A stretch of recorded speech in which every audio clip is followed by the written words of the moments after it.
இந்த சுற்று திரைப்படங்கள் சுற்று படம் என்ன பாடத்தை சொல்லிக் கொடுக்குது அப்படின்னு அடுத்த தலைமுறை பிள்ளைகள் நமக்கு பாடம் சொல்லிக் கொடுக்குறாங்க. அந்த வரிசையில் அடுத்த செந்தமிழ் செல்லம் தீசா திரவியராஜ் வாங்க.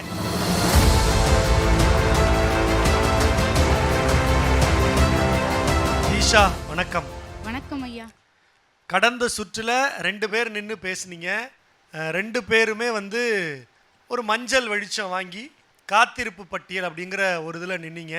அடுத்தடுத்த சுற்றுகளில் இன்னும் நல்ல உரையை நான் கொடுப்பேன் அப்படின்னு தனிப்பட்ட முறையில் நடுவர்களையும் என்னையும் சந்தித்து தீசா திரவியராஜ் சொல்லியிருக்கிறாங்க.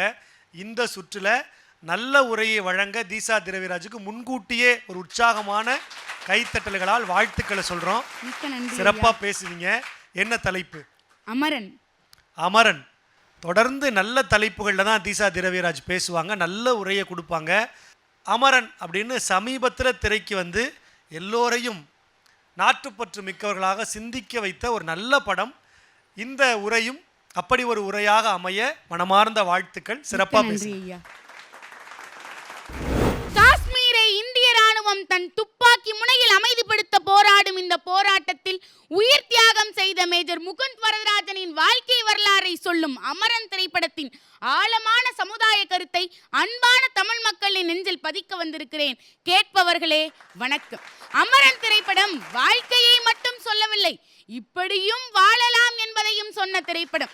நல்ல குறிக்கோளை அடைவதற்கு தொடர்ந்து முயன்ற மேஜர் முகுந்த் வரதராஜனின் வாழ்க்கை வரலாற்றை சொல்லும் அமரன் திரைப்படத்தை பற்றி தான் நான் பேச வந்துள்ளேன்.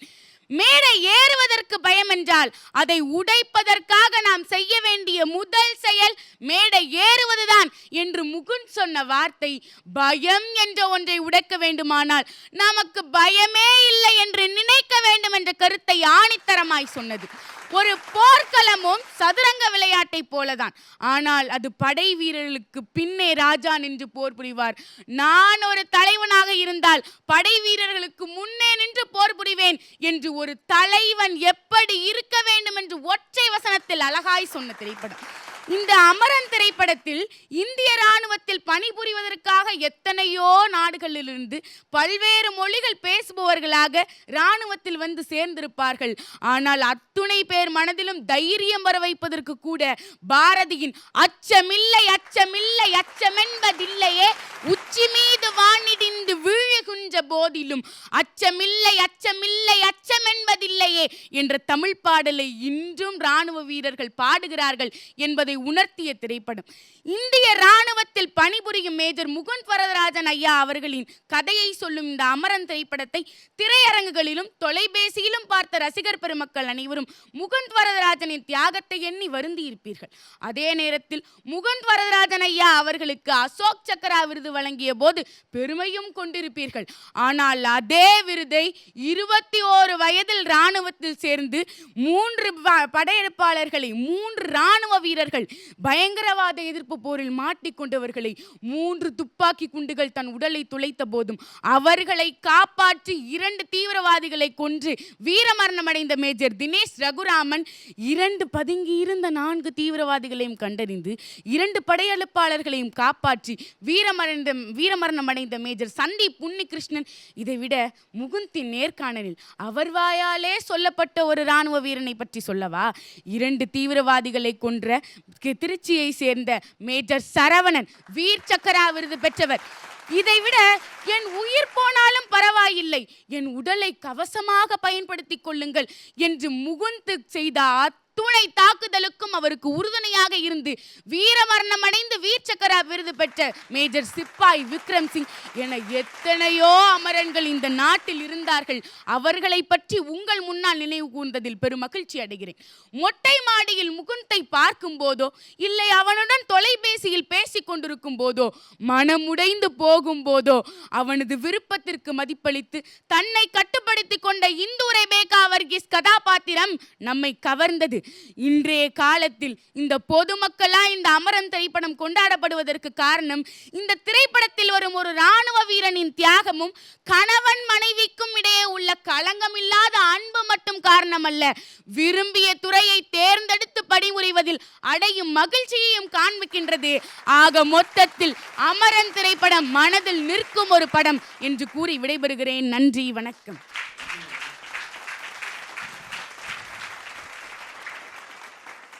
தீஷா திரவியராஜ் அமரன் அப்படிங்கிற படம் குறித்து அதோடு இணைந்து இன்னும் சில இராணுவ வீரர்களையும் இந்த மன்றத்தில் அரங்கேற்றி பேசியதற்காகவே ஒரு உற்சாகமான கைத்தறல்கள் கொடுக்கலாம். மிக்க நன்றி ஐயா. இந்த மாதிரியான சில திரைப்படங்கள் வருகிற போது நம் நாட்டிற்காக உயிர் தியாகம் செய்த சில தன்னலமற்ற வீரர்களை நினைவு கூறுவதற்கான ஒரு வாய்ப்பு அமைது. உள்ளபடியே தீஷா திரவியராஜுக்கு இந்த உரையை வழங்கி அவர்களை நினைவுபடுத்தியதற்காக மீண்டும் ஒரு முறை பாராட்டுக்கள். மிக்க நன்றி ஐயா.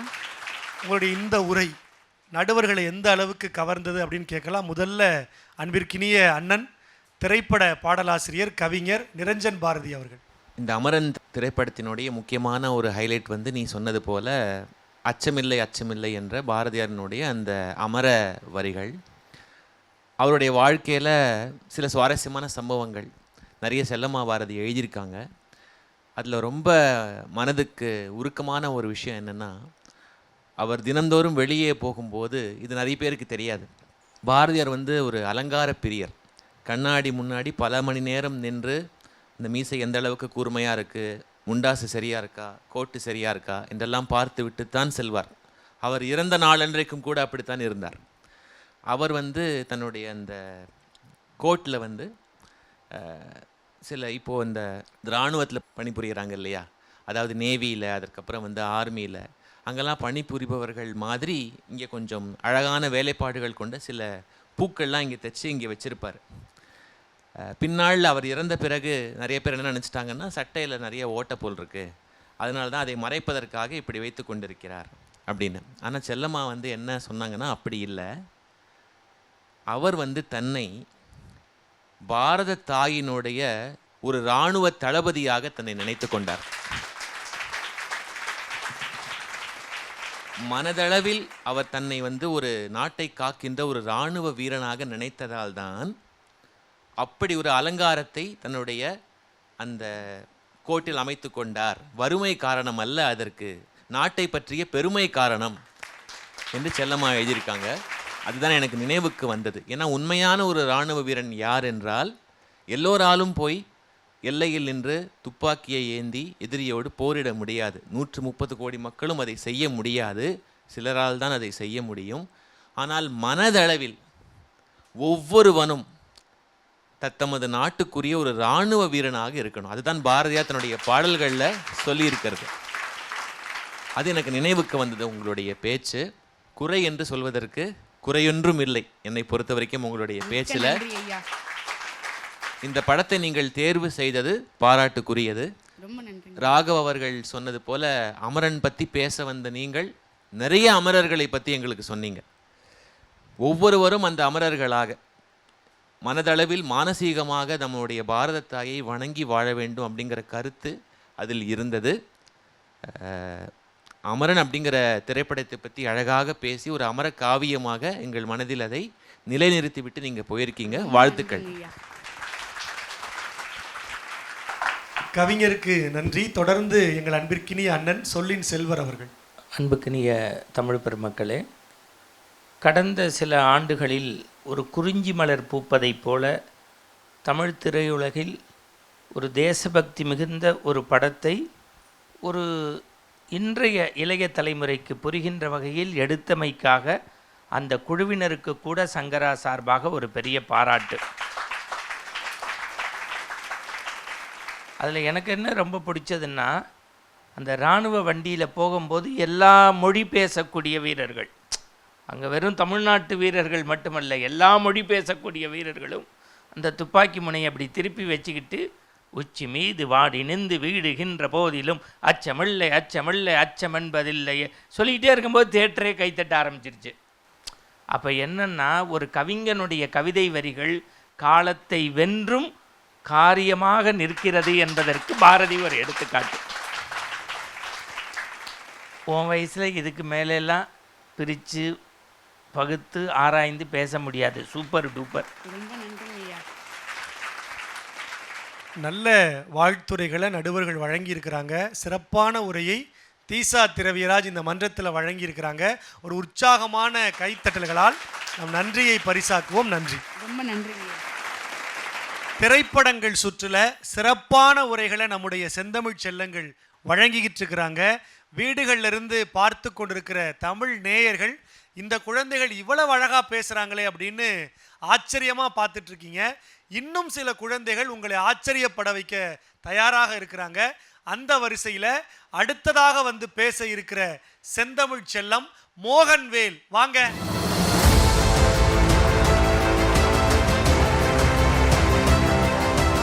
வணக்கம் மோகன்வேல். வணக்கம் ஐயா. கடந்த சுற்றுல நல்ல உரையை வழங்குனீங்க. சின்ன சின்ன தடுமாற்றங்கள் இருந்தது. அதை சரி செய்ய சொல்லி நம்ம நடுவர்கள் வாழ்த்தி வழி அனுப்பியிருக்கிறாங்க. இந்த சுற்றுக்கு ஒரு தன்னம்பிக்கையோடு நீங்கள் வந்திருக்கிறீங்க. இந்த சுற்று திரைப்படங்கள் சுற்று. என்ன தலைப்பு? நண்பன். நண்பன் அப்படிங்கிற அழகான திரைப்படத்தை தலைப்பாக்கி இருக்கிற மோகன்வேலுக்கு ஒரு உற்சாகமான கைத்தட்டல் கொடுங்க. சிறப்பாக பேசுங்க. வாழ்த்துக்கள். அனைவருக்கும் வணக்கம். வன்முறை வன்மங்களும் விரச ஆபாசமும் தொடர்ந்து உலவுகின்ற இக்கால திரைப்படங்களின் மத்தியிலே 12 ஆண்டுகளுக்கு ஒரு முறை பூக்கும் குறிஞ்சி மலர் போல் இளமை துள்ளலோடும் நகைச்சுவை ததும்பலோடும் பூத்த திரைக்காவியமே நண்பன் எனும் இத்திரைக்காவியத்தை பற்றி உங்களிடம் பேசுவதில் மிகுந்த மகிழ்ச்சி கொள்கின்றேன். மொழி மாற்றம் செய்யப்பட்ட திரைப்படமாக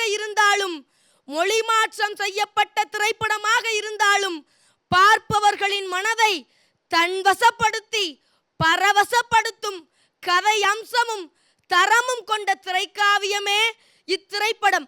கட்டுக்கோப்பான கல்லூரி முதல்வர் விருமாண்டி சந்தனம் அவர்களின் முதற் மதிப்பெண் கொள்கையும் முத்தாய்ப்பான வேலை வாய்ப்பும் முதன்மை எண்ணங்களாக இருக்க வேண்டும் என்ற எண்ணங்களுக்கு எதிராக செயல்முறை கல்விதான் ஆக்கப்பூர்வமான வாழ்க்கைக்கு அறிவாற்றலை தரும் என்ற இன்றைய மாணவர்களின் கவலைக்கிடமான கல்வி அவலங்களுக்கு தனக்கே உரிய பாணியில் விடை காண முற்பட்ட இயக்குனர் சங்கர் அவர்கள் செதுக்கிய கதாபாத்திரங்களாகவே பஞ்சவன் பாரிவேந்தனும் சேவர் கொடியேனும் வெங்கட்ராமகிருஷ்ணனும் ஸ்ரீவத்சனும் வாழ்ந்திருக்கின்றார்கள்.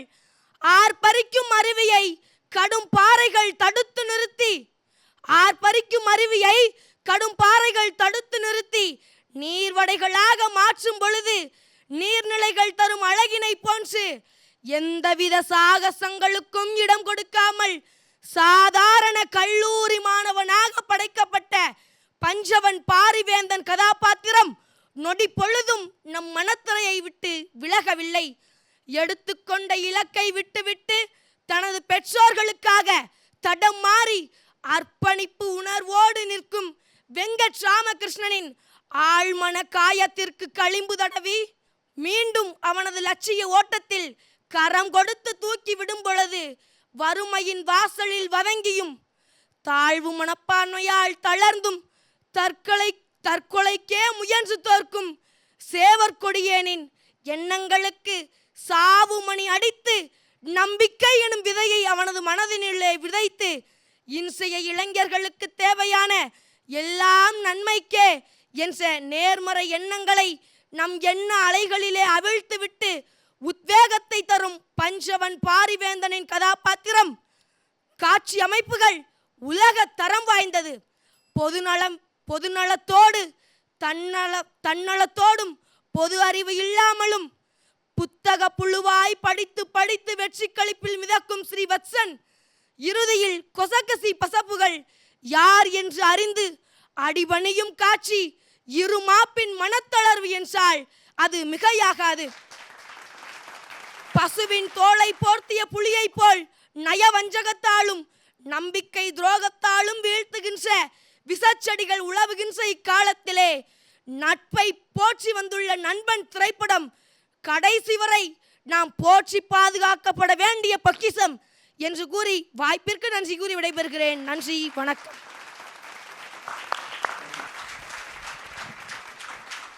ஆல் இஸ் வெல் அப்படிங்கிற எல்லாம் நன்மைக்கேங்கிற அந்த வாசகத்தை எல்லோருக்கும் அறிமுகப்படுத்தின ஒரு படம் நண்பன். நல்ல ஒரு உரையை, ரொம்ப ஒரு ஆவேசமான ஒரு உரையை மோகன்வேல் இந்த மன்றத்தில் வழங்கி இருக்கிறாரு. இந்த உரை நடுவர்களை எந்த அளவுக்கு ஈர்த்தது? முதல்ல அன்பிற்கினிய திரைப்பட பாடலாசிரியர் கவிஞர் நிரஞ்சன் பாரதி அவர்கள். சிறப்பான பேச்சு, முதல்ல அதை சொல்லிடுறேன். நன்றிங்க. ஒரு சில கேள்விகள் உங்ககிட்ட கேட்குறேன். இந்த திரைப்படத்தை நீ தேர்ந்தெடுக்க என்ன காரணம்? வந்து நட்பு சம்பந்தமான. இந்த படம் பார்த்துருக்கியா நீ? பார்த்துருக்கேங்க. இந்த படத்தில் உனக்கு ஒரு தாக்கத்தை ஏற்படுத்தின ஒரு காட்சி அல்லது ஏதாவது ஒரு வசனம் அந்த மாதிரி ஏதாவது இருக்கா? எல்லாம் நன்மைக்கு அது ஒன்று. அந்த ஒன்று தான். உன்னுடைய பேச்சில் இந்த மாதிரி விஷயங்கள் இருக்கு இல்லையா? இந்த படத்தை நீ முதல்ல பார்த்த அந்த அனுபவம், இந்த நண்பன் அப்படிங்கிற அந்த டைட்டில், அது வந்து நட்பை இன்னும் ஆழமாக நமக்குள்ள வலியுறுத்துகிற ஒரு விஷயமாக இருந்தது. அப்புறம் வந்து ஆல் இஸ் வெல் அப்படிங்கிற அந்த வசனம், இவற்றையெல்லாம் உன்னுடைய பேச்சில் நீ சேர்த்திருந்தால் இன்னும் உன்னுடைய பேச்சில் கனம் கூடியிருக்கும் என்பது என்னுடைய கருத்து. விவரிப்புகளை கொஞ்சம் குறைச்சிருக்கலாம். சரிங்க. கொஞ்சம் விமர்சன வாடை சற்றே அடித்தது, அதையும் கொஞ்சம் குறைத்திருந்தால் இது இன்னும் சிறப்பான ஒரு பேச்சாக இருந்திருக்கும். உச்சரிப்பிலும் கவனம் கொள்ளுக. இதை மனதில் வைத்துக்கொண்டு மேன்மேலும் விடா முயற்சியோடு தொடர்ந்து பயணம் செய்யணும். சரியா? வாழ்த்துக்கள். ரொம்ப நன்றி. கவிஞருக்கு நன்றி. அன்பு அண்ணன் மணிகண்டன் அவர்கள். அன்புக்கினிய அன்பர்களே, போட்டியாளருடைய கவனத்திற்கு, நீங்கள் பல சுற்றி வெற்றி பெற்று இங்கே வந்திருக்கீங்க. ஆமாங்க. நீங்கள் படிக்கிற காலங்களில் நிறைய போட்டிகளில் பங்கெடுத்து இருக்கீங்க, பரிசு வாங்கியிருக்கீங்க, மாநில அளவுக்கு வந்துட்டீங்க. அதனால் இனி வரும் காலத்தில் நீங்கள் சாதாரண பங்கேற்பாளர் அல்ல, ஒரு சிறந்த போட்டியாளர். இறுதி போட்டி வரைக்கும் உன்னை எதிர்பார்க்குறோம். என்னுடைய கருத்து என்னென்னா, அவர் சொல்கிறத வழிமொழிகிறேன். நன்றி. நல்ல மதிப்புரைகளை வழங்கி இருக்கிறாங்க. இது அடுத்தடுத்த சுற்றுகளுக்கு வரும்போது கவனத்தில் கொண்டு பயிற்சி பெற்று வருமாறு பணிவோட வேண்டுகிறோம். வாழ்த்துக்கள். நன்றிங்க. திரைப்படங்கள் சுற்றுல அடுத்ததாக இந்த மேடையை அலங்கரிக்க இருக்கிற செந்தமிழ் செல்லம் சிவானி. ஒரு உற்சாகமான கைத்தறகளோடு வாங்க.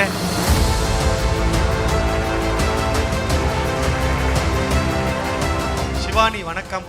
வணக்கம். இந்த சுற்றுல என்ன தலைப்பு? சாட்டை. சாட்டை அப்படிங்கிற தலைப்பில் பேச போகிறீங்க. சாட்டை எடுத்து நாட்டை திருத்த சிவானி தயாராக இருக்கிறாங்க. கேட்க நாங்களும் தயாராக இருக்கிறோம். சிறப்பாக பேசுங்க. நன்றி. அனைவருக்கும் வணக்கம். நான் இன்று சாட்டை திரைப்படத்தை குறித்து பேச வந்துள்ளேன்.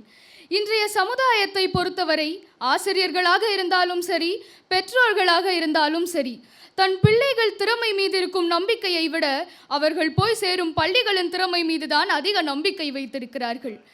இன்று நான் அரசு நிறுவனங்களில் வேலை பார்க்கிறேன் என்று பெருமையாக சொல்லக்கூடிய ஒவ்வொருவரும் தன் பிள்ளை அரசு பள்ளியில் படிக்கிறான் என்பதை பெருமையாக சொல்லிக்கொள்ள விரும்புவதில்லை, அல்லது அதை கௌரவ குறைச்சலாக நினைக்கின்றார்கள். இந்த திரைப்படத்தில் ஒரு ஆசிரியர், அரசு பள்ளியில் பணிபுரியக்கூடிய ஆசிரியர், தன் மகன் தனியார் பள்ளியில் படித்தால்தான் முன்னேறுவான், அப்பொழுதுதான் சாதிப்பான் என்று தனியார் பள்ளியில் படிக்க வைக்கிறார். இந்த நிலை மாற வேண்டும். ஒவ்வொரு பிள்ளைக்கும் நிச்சயம் திறமை உண்டு, ஆனால் அது அந்த இடத்தை பொறுத்து அமைவதில்லை என்பதை நாம் அனைவரும் உணர வேண்டும். ஒரு ஆசிரியர் மாணவன் உறவு என்பது தாய் பிள்ளை உறவை விட மேம்பட்டது. இந்த கருத்தை தான் இந்த திரைப்படம் மிகவும் அழகாக காட்டுகிறது. ஒரு ஆசிரியர் தான் அறிந்த அனைத்தையும் தன் மாணவனுக்கு கற்றுக் கொடுத்து அவன் தன்னை விட பெரிய இடத்திற்கு வரும்பொழுது அதை கண்டு பெருமை அடைகின்றார். ஆனால் சில ஆசிரியர்கள் தன் பணியை சுமை என கருதி பிள்ளைகளின் வாழ்க்கையோடு விளையாண்டு கொண்டிருக்கிறார்கள். ஆனால் நல்ல ஆசிரியர்கள் ஒரு மாணவனை தன் பிள்ளையை போல பார்ப்பார். ஒரு மாணவனின் வாழ்க்கையை மாற்றுவதற்கு தன்னம்பிக்கையான வார்த்தைகளும் கொஞ்சம் பாராட்டும் தான் தேவைப்படுகிறது. இந்த திரைப்படத்தில் ஒரு மாணவிக்கு திக்குவாய் பிரச்சனை இருக்கிறது. சுற்றியுள்ள அனைவரும் அவளை கேலி கிண்டல் செய்கிறார்கள். ஏன், ஆசிரியர்கள் கூட மட்டம் தட்டி பேசுகிறார்கள். ஆனால் ஒரு ஆசிரியர், உன்னால் முடியும், நீ நிச்சயம் செய்வாய் என்ற அந்த ஒரு ஆசிரியர் சொன்ன ஒரு வார்த்தை அந்த மாணவியின் வாழ்க்கையை மாற்றியது. பலரின் முன்னிலையிலும் துணிச்சலோடு அவள் பேசினாள் என்று சொன்னால் ஒரு ஆசிரியரின் ஊக்கம் எந்த அளவிற்கு போகும் என்று நம்மால் தெரிந்து கொள்ள முடிகிறது. ஒரு ஆசிரியர் மாணவனிடம் உன்னால் முடியும், நீ நிச்சயம் செய்வாய் என்று சொல்லும்போது அந்த மாணவன் சாதிக்கின்றான். ஆனால் அதே உன்னால் எல்லாம் செய்ய முடியுமா, நீ நிச்சயம் தோற்று போய்விடுவாய் என்று சொல்கிறார்களே, அப்போது அதை 100 முறை கேட்கும்போது அந்த மாணவனின் வாழ்க்கையானது சில்ல சில்லாக உடைந்து போகின்றது. ஒரு நல்ல ஆசிரியர் கடவுளுக்கு நிகரானவர். ஆனால் தன் பணியை சரிவர செய்யாது நான் தான் எல்லாம், எனக்கு மட்டும்தான் எல்லாம் தெரியும் என்று நினைக்கிறார்களே, இவர்கள் பிள்ளைகளின் வாழ்க்கையை சீரழித்து கொண்டிருக்கிறார்கள். இந்த திரைப்படத்தில் ஒரு மாணவன் இருக்கிறான். அவன் பெற்றோர்களின் பேச்சு கேட்காமல் கரடு முரடாக தனக்கு பிடித்தவற்றை, செய்யக்கூடாதவற்றை தான் செய்து கொண்டிருக்கிறான். ஆனால் அப்படிப்பட்ட மாணவனை கூட ஒரு நல்ல ஆசிரியரின் அன்பான வார்த்தைகள் மாற்றி காட்டுகிறது என்று சொன்னால் ஒரு ஆசிரியரின் பலத்தை நம்மால் இங்கு அறிய முடிகின்றது. இந்த திரைப்படத்தில் அந்த அரசு பள்ளியில் பல மாணவர்கள் இருக்கிறார்கள். அவர்களுடைய பெற்றோர்கள் பொருளாதார அளவில் அவ்வளவு சிறந்தவர்களாக இல்லை. ஆனால் ஒரு ஆசிரியர் அந்த மாணவர்களை நடத்தும் விதம், குறிப்பாக அந்த ஆசிரியர் குமர பருவத்தில் அந்த மாணவர்களை நடத்தும் விதம் ஒட்டுமொத்த கிராமத்து மாணவர்களின் வாழ்க்கையே மாற்றுகிறது என்று சொன்னால் இந்த திரைப்படம் ஒரு ஆசிரியரின் மேன்மையை நமக்கு இங்கு காட்டுகிறது. இந்த உலகிலேயே 2 இடங்கள் புனிதமானவை. ஒன்று தாயின் கருவறை, மற்றொன்று ஆசிரியரின் வகுப்பறை. சாட்டை என்பது இந்த திரைப்படத்தின் பெயர் மட்டுமல்ல, அது இந்த சமுதாயத்திற்கு கொடுத்த சாட்டை அடி என்று கூறி என்னுடைய இந்த உரையை நல்ல ஆசிரியர்களுக்கு சமர்ப்பித்து விடைபெறுகிறேன். நன்றி, வணக்கம். ஒரு அழகான உரையை சிவானி இந்த மன்றத்தில் வழங்கி இருக்கிறாங்க.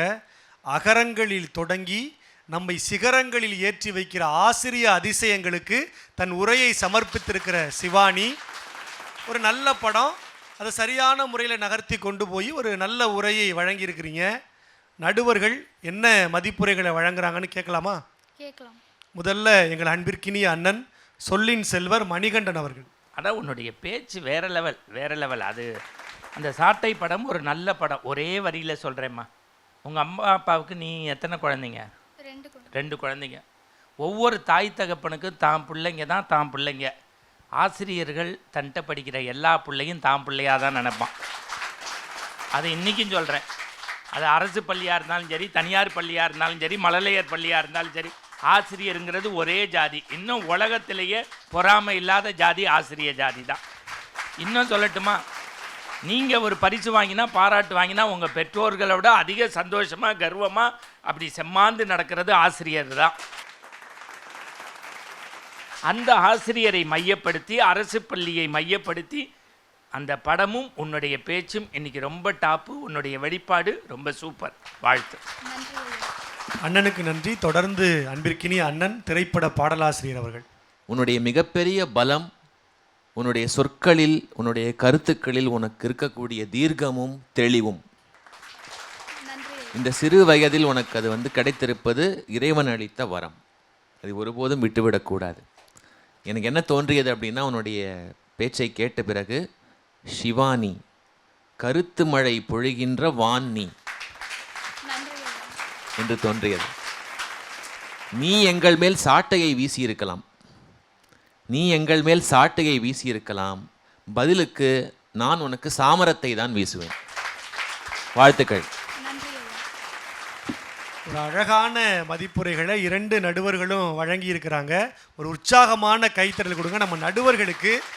தொடர்ந்து இந்த செந்தமிழ் செல்லங்களை ஊக்கப்படுத்துகிறது, அதுவும் நல்ல நல்ல வார்த்தைகளை தேர்வு பண்ணி அவங்க மனம் கோணாமல் அவங்களை சரியாக வழிநடத்தி போகிற ஒரு தாயுள்ளத்தோடு நமக்கு 2 நடுவர்கள் கிடைச்சிருக்கிறாங்க. ஒரு உற்சாகமான கைத்தறல்களால் நன்றியை காணிக்காக்குறோம். சிவானி, நீங்களும் ரொம்ப சிறப்பாக பேசியிருக்கீங்க. நல்ல பின்னூட்டங்கள் கிடைச்சிருக்கு. அடுத்த சுற்றில் இன்னும் சிறப்பாக பேசுங்க. வாழ்த்துக்கள். அழகான தலைப்புகளில் அறிவார்ந்த செய்திகளை இந்த திரைப்பட சுற்றில் செந்தமிழ் செல்லங்கள் தொடர்ந்து இந்த மன்றத்தில் வழங்கிக்கிட்டு இருக்கிறாங்க. அந்த வரிசையில் இந்த மேடையை அலங்கரிக்க இருக்கிற அடுத்த செந்தமிழ் செல்லம் வர்ஷா. வாங்க.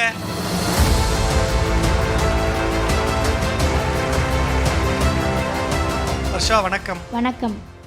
அடுத்தடுத்த சுற்றுகளில் ஒரு நல்ல வளர்ச்சி, சிறப்பான ஒரு உரையை கொடுக்குறீங்க. நேயர்கள் மத்தியிலையும் உங்களுக்கு ஒரு நல்ல வரவேற்பு கிடைச்சிருக்கு. இந்த சுற்றில் என்ன தலைப்பு? சூரிய வம்சம். சூரிய வம்சம் அப்படிங்கிற படம். நிச்சயமாக இந்த படத்தை தமிழ்நாட்டில் இருக்கிற 90% மேலே இருக்கிறவங்க பார்த்துருப்பாங்க. ஒரு நல்ல நம்பிக்கையை ஊட்டக்கூடிய படம். உங்கள் உரையும் ஒரு நல்ல நம்பிக்கையை ஊட்டும் அப்படிங்கிற நம்பிக்கை எங்களுக்கு இருக்குது. வாழ்த்துக்கள். நன்றி. அனைவருக்கும் வணக்கம். நான் இன்று பேச எடுத்துக்கொண்ட விடம் சூரிய வம்சம். காரிருள் நீட்க கதிர்வந்து பூக்குது என்ற பாரதிதாசன் வரிகளுக்கேற்ப கெட்டதை அழித்து நல்லதை தரும் வம்சம் நம் சூரிய வம்சம். பிள்ளைகளுக்கு அழகு பெற்றோர் சொல் கேட்டல் என்ற கருத்தை கூறிய படம். இதில் ஒரு பெண் ஒருவனை அவனின் குணத்தால் அன்புகிறாள், ஒரு பெண் அவனை பணத்தால் நிராகரிக்கிறாள். பெண்கள் பணத்தை விட பண்புகளை வைத்தே சமுதாயத்தை உற்று நோக்க வேண்டும் என்ற கருத்தை கூறிய படம். சிறந்த குடும்பத்தால் மட்டுமே சிறந்த எதிர்காலத்தை உருவாக்க முடியும் என்ற கருத்தை இன்று வரை நிரூபித்தது.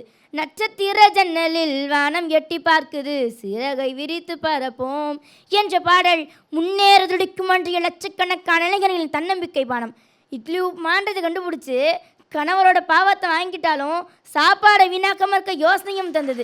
இதிலிருந்து ஒரு பெண் எவ்வளவுதான் வசதியான குடும்பத்தில் பிறந்திருந்தாலும் போகும் குடும்பத்தின் நிலைமை எறிந்து வாழும்னு அழகாக சொன்னுச்சு.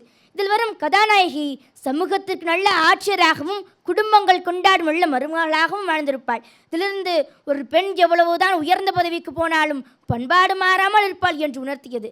நாமெல்லாம் நம்மை திட்டத்தான் அப்பா நினைக்கிறோம், ஆனால் நம் எதிர்காலத்தை தீட்டத்தான் அப்பா என்று உணர்த்தியது. உளி விழும் பொழுது வழி நழுத எந்த கல்லும் சிலையாக முடியாது, ஏறும் பொழுது கஷ்டம் நினைச்ச எந்த ஒரு நிலமும் விளைஞ்சு நிற்காது. அதுபோல அப்பா திட்ட தப்புன்னு நினைச்ச எந்த ஒரு பிள்ளையும் முன்னுக்கு வர முடியாது என்று கூறும் மகனும் தன் பிள்ளை மீது வீண் பழி வந்து பொழுது என்ற வம்சத்தில் பிறந்தா விரோதியை கூட வாழ வச்சுதான் பழக்கம் என்றுக்கும் தகப்பனும் இந்த குடும்பத்தின் ஆணி வேறாக முடிவார்கள். அடடா, இதான் எங்கள் குடும்பம். இப்படி தட்டி கேட்கும் உறவுகள் இல்லாமல் போனதால் தான் இன்று ஒவ்வொரு பள்ளிகளிலும் போதை ஒழிப்பு பிரச்சாரம் நடக்கிறது. இது உண்மையா இல்லையா? நாம் தடுமாறும் பொழுது தட்டி கேட்பவர்களும் தடம் பதிக்கும் பொழுது தட்டி கொடுப்பவர்களும் நம் பெற்றோர்கள் தான். ஒவ்வொரு அப்போட கையை பார்த்தீங்கன்னா காட்சி போயிருக்கும். ஏன் தெரியுமா? தங்கள் பிள்ளையுடைய வாழ்க்கை பூ பூவாய் பூத்து குலுங்கணுன்னு தான். இதிலிருந்து தெரிகிறது ஒவ்வொரு தந்தையின் தியாகத்தையும். பெற்றோர்களை இணையத்தில் பதிவேற்றி கொண்டாடாமல் நம் இதயத்தில் ஏற்றி கொண்டாட வேண்டும். சொத்துக்களோடு வாழ்வதை விட சொந்தங்களோடு வாழ்வது தாங்க வாழ்க்கை. இந்த சூரிய வம்சத்தில் நான் அம்சமாய் பார்ப்பது என்னோட குடும்பத்தை தாங்க. எப்படி தெரியுமா?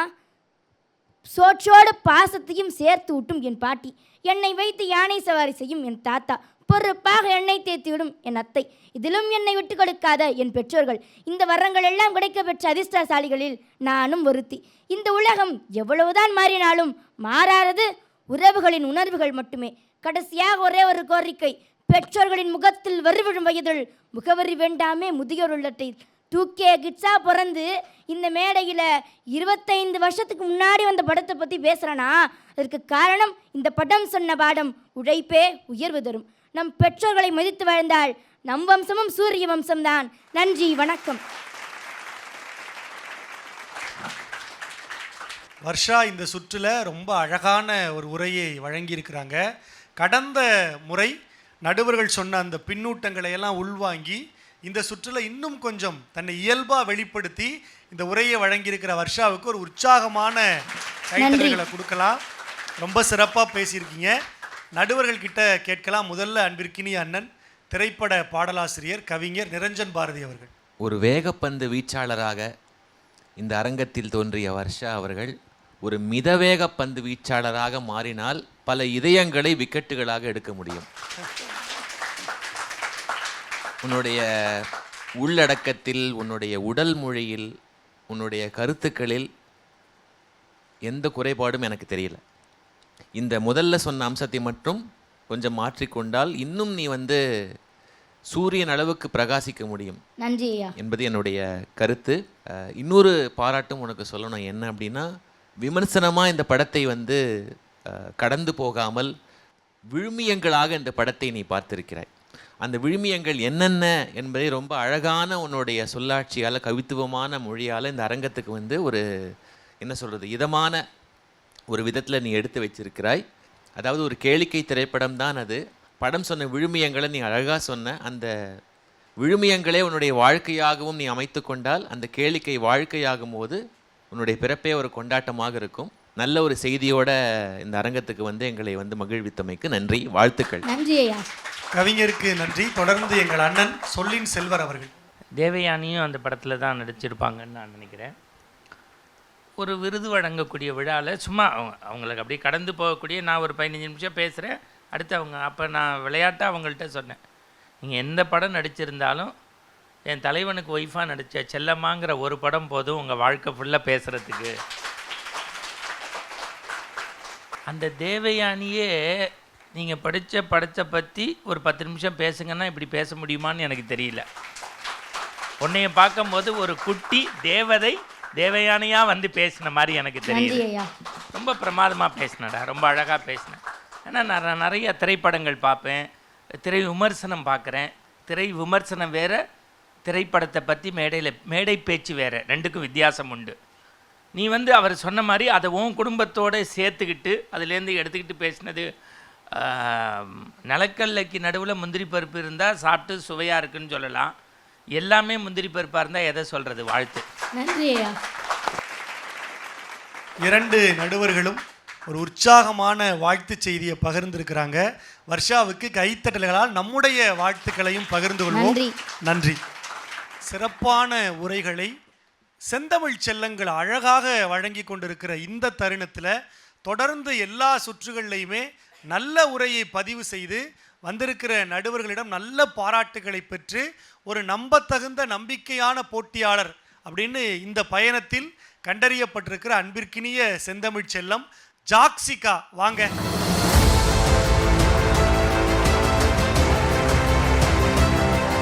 ஜாக்சிகா வணக்கம். வணக்கம் ஐயா. தொடர்ந்து நல்ல உரைகளை வழங்குற நம்பிக்கையான போட்டியாளர்னு உங்களை அறிமுகப்படுத்தியிருக்கேன். அப்போ இந்த சுற்றுலையும் அது மாதிரி ஒரு உரையை வழங்கி என் வார்த்தைக்கு நீங்கள் உயிர்ப்பு கொடுக்கணும். கொடுப்பீங்களா? கொடுப்பேன் ஐயா. சரி, திரைப்பட சுற்று. என்ன தலைப்பு? அறம். ஓ, அறம் அப்படிங்கிற அழகான ஒரு படம். ஜாக்சிகா பேசி இந்த அறம்ங்கிற அந்த படம் நம் இதயத்திற்குள்ளே போகிற அற்புதமான அந்த நிமிடங்களுக்காக காத்திருக்கிறோம். வாழ்த்துக்கள். நன்றி ஐயா. அனைவருக்கும் வணக்கம். எண்ணி துணிக கருமம், துணிந்த பின் எண்ணுவது என்பது இழுக்கு. ஒரு செயலை செய்வதற்கு முன், அதாவது செய்ய துணிவதற்கு முன் ஒரு முறைக்கு 1000 முறையேனும் சிந்திக்கலாம்.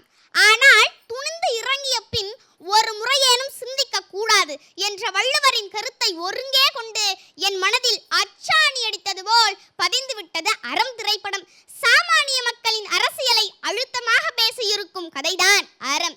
அரசியல் என்றவுடன் நான் அதை பற்றித்தான் பேசப் போகிறேன் என்று எண்ண வேண்டாம். அறம் மூலம் என்னுள் எழுந்த அடக்க முடியாத கருத்துக்களைத்தான் முன்வைக்கப் போகிறேன்.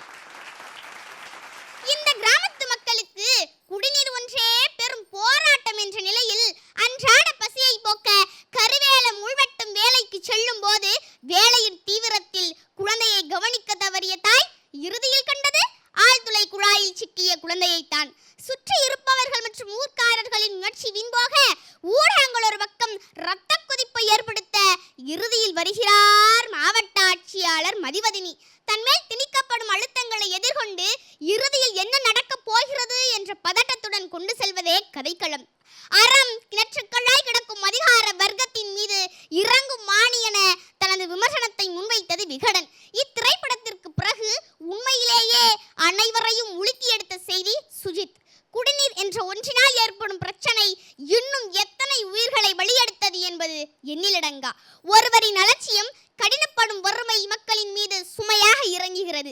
5 அறிவு ஜீவன்கள் விழுந்து மடிவது மட்டுமல்லாமல் பூமி தாயை சுரண்டி தோண்டி போட்டு உடலினை கூறு போட்டதால் 6 அறிவு மக்கள் நாமும் அறியாமல் விழுந்த அவலம் எங்கே நடக்கும்? ஒரு பக்கம் போத்தலாக குடிநீர் அடைக்கப்பட்டு விநியோகம் செய்யப்பட்டு வரும் நிலையில் ஒரு மடக்கு தண்ணீருக்காக பல மைல்கள் நடக்கும் மக்களின் நிலையை இதன் பிறகாவது நாம் சிந்திக்க வேண்டும். மாறாத தாக்கத்தை ஏற்படுத்திய இத்திரைப்படம் பல அன்னைகளின் அவலங்களாய் காதில் ரீங்காரமிட்டபடியே இருக்கிறது. இன்னும் பூமி தாயை சுரண்டினால் மக்களே அவள் வலியால் துடிக்கின்றாள். செம்மன் புழுதி மட்டும்தான் உங்களின் கண்களுக்கு தெரிகிறதா? சற்று உற்று பாருங்கள். அது அவளின் செங்குருதி பருவம் பொய்த்து விட்டது. மாபெரும் பிழைகளை செய்திருக்கும் மானிடர்களை பூமி தாய் ஒரு பக்கம் மழையால் கொட்டி தீர்த்தாலும் மறுபக்கம் வறண்டே இருக்கிறாள். ஒரு பக்கம் தென்றலாய் தீண்டினாலும் மறுபக்கம் சூறாவளி புயலாய் சுழற்சி அடிக்கிறாள். என்னதான் இருந்தாலும் அவளும் தாயல்லவா? கண்டிக்க தெரியும், அவளிற்கு தண்டிக்க தெரியாது. கண்டிப்புலேயே விழுத்தலுங்கள், மீண்டும் மடிகள் ஏந்தி மாரோடு அணைத்துக் கொள்வாள். ஒரு விஷயத்தில் இயற்கை அன்னையை பாதுகாப்பது மட்டுமல்ல, இறங்கிவிட்டால் மீண்டும் ஏன் என்ற கேள்விக்கு இடம்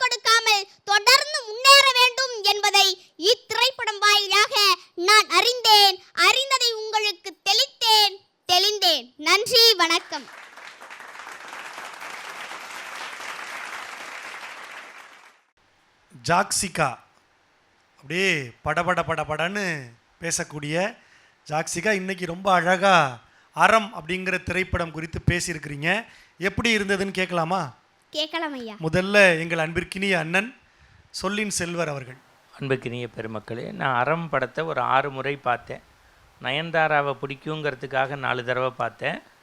இதில் ஒன்றும் தப்பு இல்லையே, ஏன் சிரிக்காமல் இருக்கீங்கன்னு எனக்கு தெரியல. அதனுடைய கதை அம்சத்துக்காக 2 தடவை பார்த்தேன். பொதுவாக பட்டாசுனா வெடிக்கும் தான் எனக்கு தெரியும். ஒரு பட்டாசு பேசியதை இன்றைக்கி தான் நான் பார்த்துருக்கேன். நன்றி ஐயா. மாவட்ட ஆட்சித்தலைவர் அப்படின்னுங்க போதே எனக்கு ஒரு அதாவது இந்த வயதில் ஒரு படத்தை தான் ஏற்றுக்கிட்டு அந்த கதாபாத்திரங்கள், கதைக்களம் எல்லாத்தையும் இதை விட சிறப்பாக சொல்ல முடியாது. பாராட்டு, வாழ்த்து. நன்றி ஐயா. அண்ணனுக்கு நன்றி.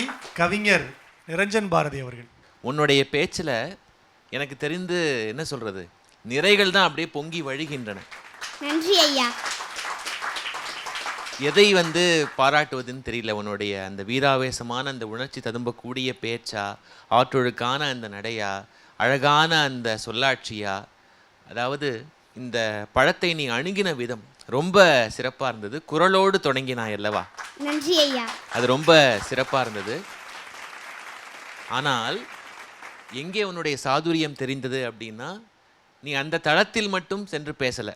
இது எப்பேற்பட்ட ஒரு அவலம். நம்முடைய நாட்டில் பல வசதிகள் இருந்தும் இன்னும் இந்த பிரச்சனை தொடர்கிறதே, இது யார் பக்கம் குற்றம், அரசு குற்றமா, மக்கள் குற்றமா என்பதை மட்டும் பேசாமல், அதற்கு வேறாக என்ன இருக்கிறது அப்படின்னா, நாம் இந்த பூமியை புறக்கணிக்கிறோம்.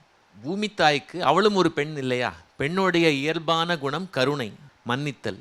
அவளுக்கு கண்டிக்கத்தான் தெரியும், தண்டிக்க தெரியாது. ஆனால் அவளுடைய அந்த நல்ல குணம் இருக்கு இல்லையா, அந்த இன்னசென்ஸ், அதை நாம் பயன்படுத்திக்கிறோம்.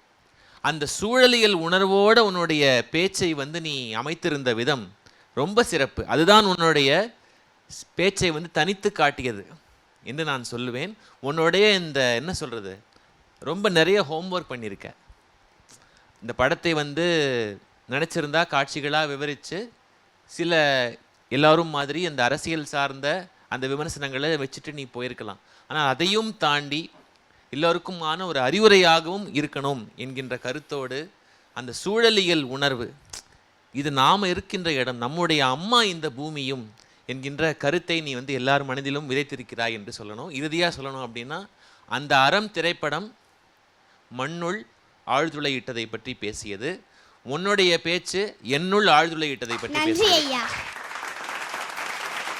அழகான மதிப்புரைகளை ஜாக்சிகா வாங்கியிருக்கிறாங்க. இன்னும் சிறப்பான உரையை இந்த மன்றத்தில் வழங்க வாழ்த்துகிறோம். நன்றி. நன்றி ஐயா. நாளை உங்களை சந்திக்கும் வரை உங்களிடமிருந்து விடைபெறுகிறோம். இது ஸ்ரீ சங்கரா தொலைக்காட்சி பெருமையோடு வழங்குகிற தமிழ் எங்கள் உயிர்மை சுட்டிகள். இது செந்தமிழ் செல்லத்திற்கான பிரம்மாண்ட தேடல்.